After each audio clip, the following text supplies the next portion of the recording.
How to properly dry out your hair. First, you're gonna have to use a towel. You're gonna dry your hair first with a towel, but be careful, okay? Don't rub too aggressively on your hair because that can damage your hair hardly. Be gentle, okay? Just few taps on the hair, okay? Nothing insane.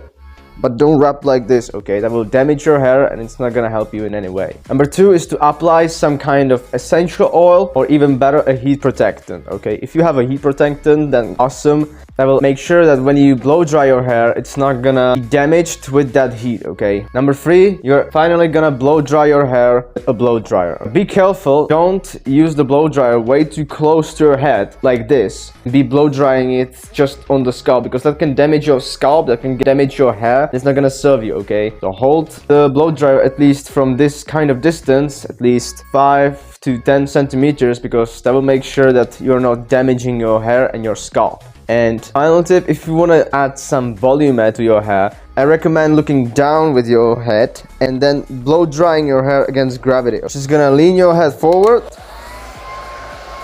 and you're gonna then blow dry it like this, and with a hair comb you're gonna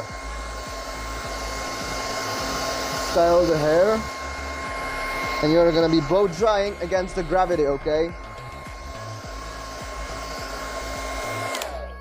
That's how I added this much volume here. Follow for more tips like this.